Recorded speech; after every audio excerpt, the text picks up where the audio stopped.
Listening, fill in the blanks. Let's start.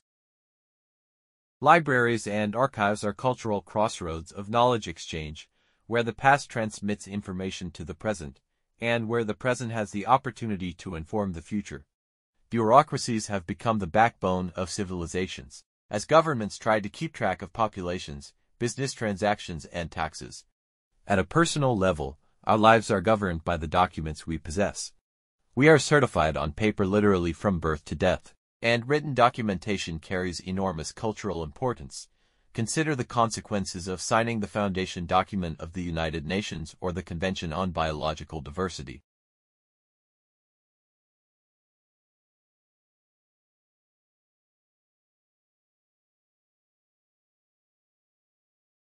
Collections of documents that record information and ideas have frequently been viewed as potentially dangerous.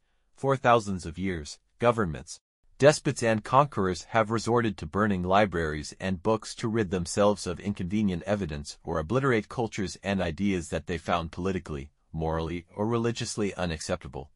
One such calamity, the burning of the Great Library of Alexandria, and the papyrus scrolls and books it contained, has been mythologized and has come to symbolize the global loss of cultural knowledge.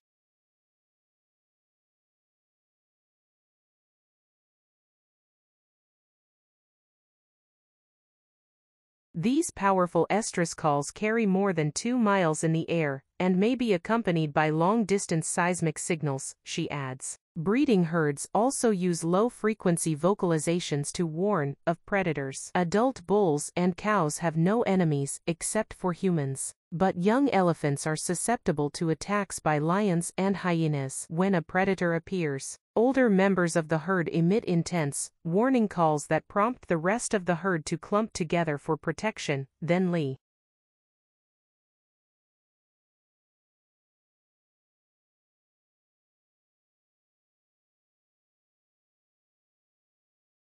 Instead of the button-pressing machine, Cole used a lockbox and 2 differently colored matchboxes, one of which contained a key that would open the box.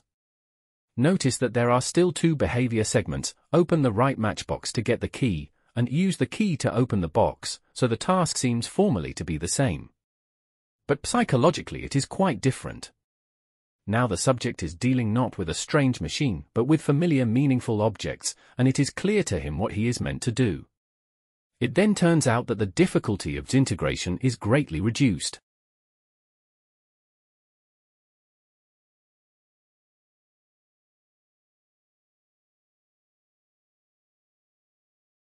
A child understands nothing, after all, about how a marble put into a hole can open a little door. How is he to know that any other marble of similar size will do just as well? Yet he must assume that if he is to solve the problem. Hewson made the functional equivalence of different marbles clear by playing a swapping game with the children. The 2 modifications together produced a jump in success rates, from 30% to 90% for 5-year-olds, and from 35% to 72.5% for 4-year-olds. For 3-year-olds, for reasons that are still in need of clarification, no improvement, rather a slight drop in performance, resulted from the change.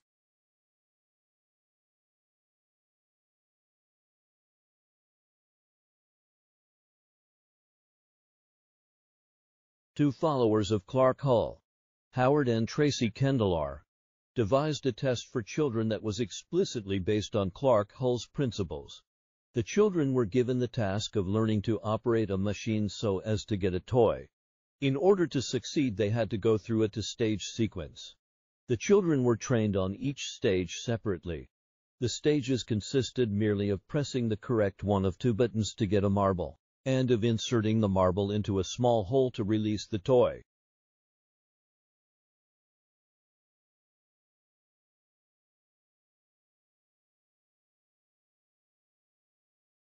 Essential oils are fragrant concentrates found in plants.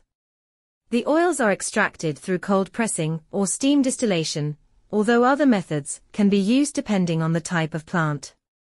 Purity is of the utmost importance when it comes to essential oils. For this reason, one must opt for established aromatherapy suppliers while making purchases, and not the commercial-grade product that has been engineered to meet the demands of perfume industries.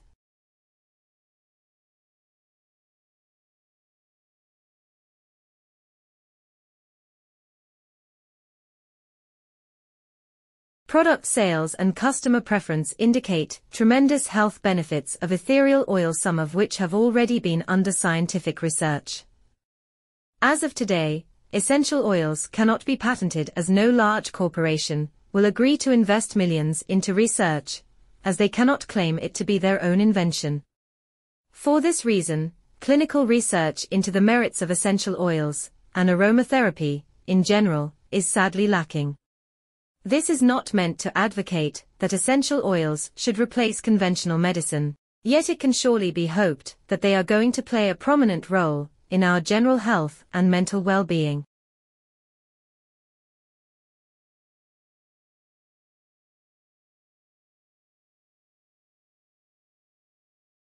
The concept of tourism evolved in Rome 2,000 years ago.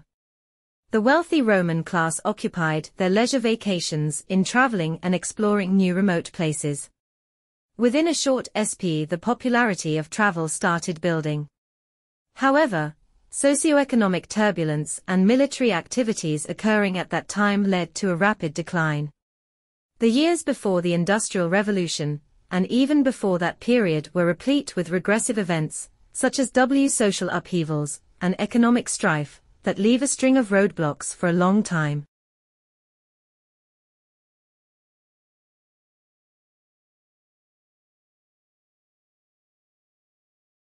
Tourism seems to be a booming trade with a plethora of choices for the travel-hungry.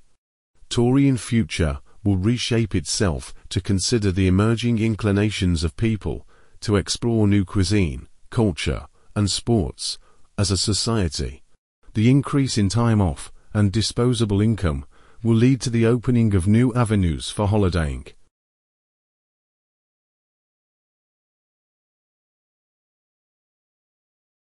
Like, share, subscribe the channel, and press the bell icon for further updates.